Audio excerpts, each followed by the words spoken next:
بسم اللہ الرحمن الرحیم۔ السلام علیکم ورحمۃ اللہ وبرکاتہ۔ سب سے پہلے درود شریف اللہم صلی علی سیدنا و مولانا محمد مبارک وسلم وصلی علیہ۔ جی دوستو، آپ سے ایک گزارش ہے کہ چینل انبیاء کے معجزے سبسکرائب کر دیں تاکہ آنے والی ہر نئی ویڈیو آپ تک پہنچ سکے۔ آج کا موضوع ہے حضرت صالح علیہ السلام۔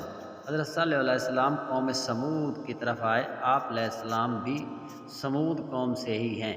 سمود ایک شخص کا نام تھا، اس کی اولاد قوم سمود کہلاتی ہے۔ حضرت صالح علیہ السلام اور حضرت ہود علیہ السلام کے درمیان 100 سال کا فاصلہ ہے، یعنی صالح علیہ السلام حضرت ہود علیہ السلام کے 100 سال بعد تشریف لائے۔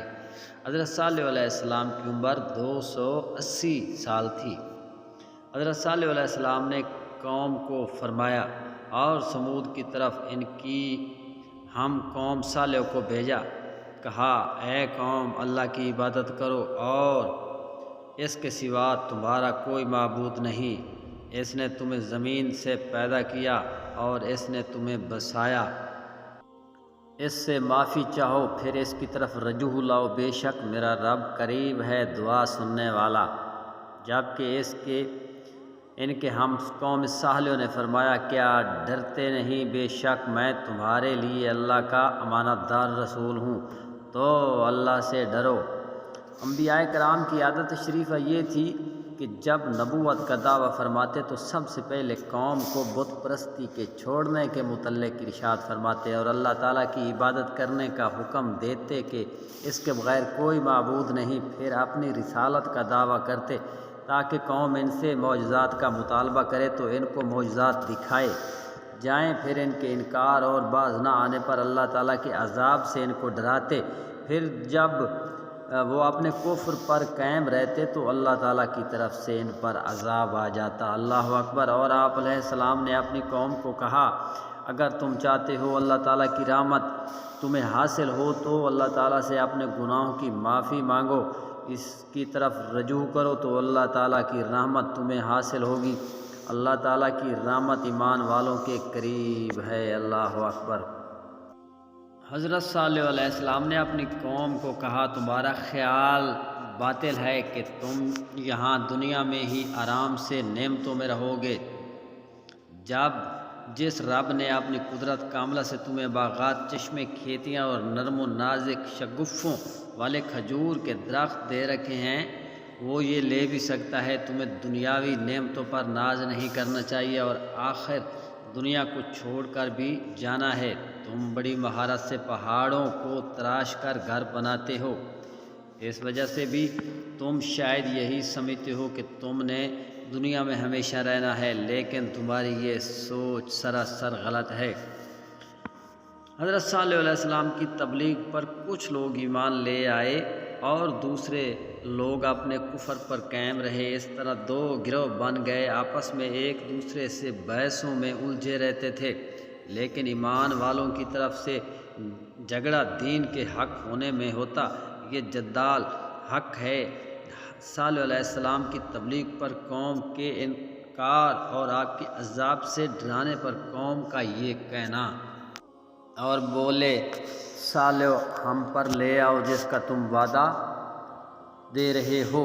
اس کے جواب میں صالح علیہ السلام نے کہا، میری قوم، تم اچھائی کے بدلے برائی میں جلدی کیوں کرتے ہو؟ یعنی دنیاوی نعمتیں آرام تمہیں حاصل ہے، لیکن اس کے بدلے تم عذاب اور اپنی تباہی و بربادی طلب کر رہے ہو۔ یہ کہاں کی عقل مندی ہے؟ صالح علیہ السلام نے اپنی قوم کو راہ راست پر لانے کی کوشش کی، لیکن قوم نے آپ کی تکذیب کی اور آپ کو مختلف جواب دیے۔ اجر ایک وادی ہے مدینہ اور شام کے درمیان، جس میں سمود کی قوم کے لوگ رہتے تھے۔ انہوں نے اپنے پیغمبر صالح علیہ السلام کی تکذیب کی، چونکہ ایک نبی کی تکذیب تمام انبیاء کرام کی تکذیب ہے، اس لیے کہ تمام انبیاء کرام اللہ تعالیٰ کی وحدانیت پر ایمان لانے اور اس کی عبادت کرنے کے دعویٰ دیتے ہیں، اور ہر نبی دوسرے انبیاء کرام پر ایمان لانے کی دعوت دیتا ہے۔ اس لیے ایک نبی کی تکذیب سے دوسرے تمام انبیاء کرام کی تکذیب لازم آتی ہے۔ یہی وجہ ہے کہ رب نے فرمایا ہجر والوں نے رسولوں کی تکذیب کی، حالانکہ بغیر ایک نبی یعنی حضرت صالح علیہ السلام کی وہ تکذیب کر رہے تھے۔ اللہ اکبر۔ آپ کے ارشاد کا مطلب یہ تھا کہ مجھے اللہ تعالیٰ نے روشن دلائل عطا فرمائے اور اس نے مجھے اپنی رحمت سے نوازا ہے، اس لیے میں بھی تم پر مہربانی کر رہا ہوں، تمہیں اس راہ کی ہدایت دے رہا ہوں جس میں تمہاری کامیابی ہے۔ تم اپنی بے عقلی کی وجہ سے جس باطل راہ کی میری معاونت چاہتے ہو، میں تو اللہ تعالیٰ کی نافرمانی ہے اور اللہ تعالیٰ کی نافرمانی میں خسارہ ہے۔ مزید قوم نے یہ کہا، حضرت صالح علیہ السلام جب مبعوث ہوئے اور قوم نے تکذیب کی، اس کے باعث بارش رک گئی، قحط سالی شروع ہو گئی، کیا لوگ بھوک مرنے لگے، اور انہوں نے حضرت صالح علیہ السلام کی تشریف آوری کی طرف سے نسبت کیا اور آپ کی آمد کو بدشگونی سمجھا۔ آپ نے قوم کو جواب دیا، آپ نے کہا تمہاری بدشگونی اللہ کے پاس ہے، بلکہ تم لوگ فتنے میں پڑے ہو۔ اللہ اکبر۔ قوم نے کہا ہم اتنی تعداد میں ہو کر ایک آدمی کی تابع داری کریں، وہ بھی ایک شخص جو ہمارے جیسا بشر ہو، ایسا کلام تو دیوانوں کا ہے، ہم تو عقل مند ہیں، کیا اس کو نبوت عطا ہونی تھی اور اس منصب کے لائق کوئی نہیں تھا؟ یہ شخص معاذ اللہ اپنے دعوے نبوت میں جھوٹا ہے اور یہ دعویٰ کر کے شوخیاں مار رہا ہے، اتر رہا ہے، یہ تو بڑا متکبر ہے۔ بہت جلد کل جان جائیں گے کون تھا بڑا جھوٹا اترانے والا، یعنی یہ قوم جب دنیا اور آخرت میں عذاب میں مبتلا ہوگی تو پھر انہیں پتہ چلے گا کہ کون جھوٹا اور باطل راہ پر، کون متکبر ہے اور کون تکبر کر رہا ہے۔ قوم نے صالح علیہ السلام سے معجزہ طلب کر لیا، تم تو ہم جیسے آدمی ہو تو کوئی نشان لاؤ اگر سچے ہو۔ آپ نے کہا یہ اٹھنی ہے، ایک دن اس کے پینے کی باری ہے اور ایک دن معین تمہاری باری، اور اسے برائی کے ساتھ نہ چھوؤ کہ تمہیں برے دن کا عذاب آ جائے۔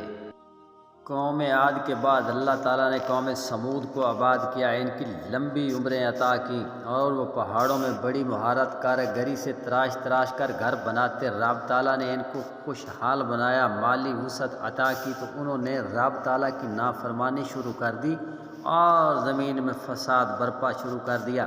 تو اللہ تعالیٰ نے ان کی طرف صالح علیہ السلام کو بھیجا جو ان کے قبیلہ کے اشراف یعنی سردار قبیلہ سے تھے۔ آپ علیہ السلام نے انہیں ڈرایا، انہوں نے کہا نشانی طلب کی تو آپ نے فرمایا تم کون سی نشانی طلب کرتے ہو؟ تو انہوں نے کہا تم ہمارے ساتھ ہماری عید کے پروگراموں کے لیے شہر سے باہر ہمارے ساتھ چلنا، ہم اپنے معبودوں سے دعا کریں گے تو تم اپنے معبود سے دعا کرنا، جس کی دعا قبول ہو گئی دوسرے اس کی تابع داری کریں گے۔ سبحان اللہ۔ آپ علیہ السلام نے ان کے ساتھ شہر سے باہر تشریف لے گئے، انہوں نے اپنے بتوں سے دعا کی جو قبول نہ ہو سکی۔ ان کے ایک سردار جندہ بن عمرو نے ایک اکیلی چٹان کی طرف اشارہ کیا جس کا نام کافیہ تھا، اس نے کہا اس چٹان سے ایک اونٹنی نکالو جو حاملہ ہو، اگر تم نے ایسا کر دیا تو ہم تمہاری تصدیق کریں گے۔ حضرت صالح علیہ السلام نے کہا اگر میں ایسا کروں تو کیا تم ضرور ایمان لاؤ گے؟ تو انہوں نے کہا ہاں۔ تو آپ علیہ السلام نے نوافل ادا کیے اور رب سے دعا کی، اللہ تعالیٰ نے آپ کی دعا کو شرف قبولیت بخشا۔ وہ لوگ دیکھ رہے تھے کہ پہاڑی چٹان میں بالکل وہی کیفیت پیدا ہوئی جس طرح کسی جانور پر پیدائش کے وقت ہوتی ہے، درد کی وجہ سے کراہنا، اضطراب وغیرہ، یہاں تک کہ ان کے سامنے وہ چٹان پھٹی، اس سے حاملہ اونٹنی پیدا ہوئی جس کے جسم پر اون تھی، پیٹ بڑا تھا۔ آپ کا یہ معجزہ دیکھ کر جندہ بن عمرو اور اس کے ساتھ چند اور لوگوں نے ایمان قبول کر لیا، باقی لوگوں کو ایمان لانے سے ذؤاب بن عمرو اور آباب اور رباب بن سمرہ نے منع کر دیا۔ یہی دونوں شخص ان کے بتوں پر مقرر تھے، یعنی بت خانہ کے ناظم تھے، اور تیسرا شخص یعنی رباب بن سمرہ کا کہن تھا۔ ان لوگوں کے سامنے ہی اونٹنی نے بچہ جنا جو اسی اونٹنی جتنا تھا۔ سبحان اللہ۔ چنانچہ صالح علیہ السلام نے رب کے حکم سے بیان کر دیا تھا کہ ایک دن پانی پینے کی باری اونٹنی کی ہوگی اور ایک دن تمہارے جانوروں کی اور باقی جنگلی جانوروں اور پرندوں وغیرہ کی۔ اونٹنی اپنے بچے کے ساتھ جنگل میں چرتی تھی۔ اپنی باری کے دن اونٹنی اس کا بچہ سارا پانی پی جاتے تھے، لیکن کنویں میں منہ رکھتی اٹھاتی اس وقت جب پانی ختم ہو جاتا۔ دودھ اتنا زیادہ دیتی تھی کہ وہ لوگ پیتے، اپنے برتن بھر لیتے۔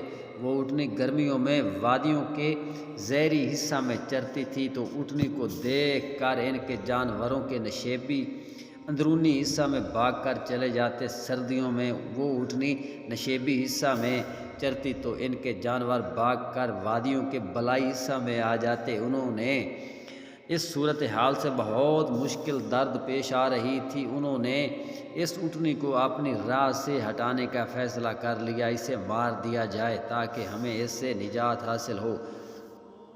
تو انہوں نے آپ کی تکذیب کی، پھر اونٹنی کی کوچیں کاٹ دیں۔ اللہ اکبر۔ صالح علیہ السلام نے انہیں پہلے ہی بتایا تھا کہ اونٹنی کو برائی میں مس نہ کرنا ورنہ تم عذاب میں مبتلا ہو جاؤ گے، لیکن وہ باز نہ آئے۔ جب اونٹنی کی کوچیں کاٹ دیں تو آپ نے انہیں کہا اب عذاب قریب آ چکا ہے، تو انہوں نے کہا اس کی کوچیں کاٹے۔ تو صالح علیہ السلام نے کہا اپنے گھروں میں 3 دن اور رات لو، نفع حاصل کر لو، یہ وعدہ ہے کہ جھوٹا نہ ہوگا۔ اللہ اکبر۔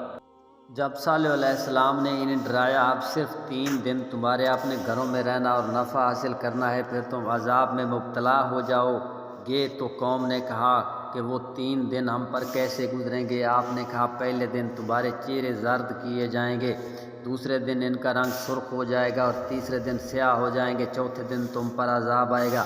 اگرچہ چہرے سیاہ ہو جانے پر انہیں عذاب کا یقین آ چکا تھا، لیکن جب تک علامات پر یقین نہیں آ رہا تھا اس وقت تک انہیں ایمان اور توبہ کی توفیق نصیب نہ ہو سکی، اور جب انہیں یقین ہوا تو توبہ کرتے بھی تو اس کا کوئی نفع نہ ہوتا، کیونکہ نا امیدی کی حالت میں تو ایمان قبول نہیں ہوتا۔ اللہ اکبر۔ سب کی رضا مندی سے ایک شخص نے کوچیں کاٹی تھیں۔ اگرچہ اونٹنی کی کوچیں ایک شخص نے کاٹی، لیکن سب کے مشورہ اور سب کی رضا مندی سے اس نے یہ کام کیا، اس لیے قرآن پاک میں جمع کا صیغہ ذکر کیا گیا ہے۔ سب نے اس کی کوچیں کاٹی، یہی وجہ تھی کہ سب ہی عذاب کے مستحق ہوئے۔ اگر صرف ایک کا فعل ہوتا تو دوسرے اسے روکتے اور اس پر خوش ہوتے تو ان پر عذاب نہ آتا۔ اللہ اکبر، اللہ اکبر۔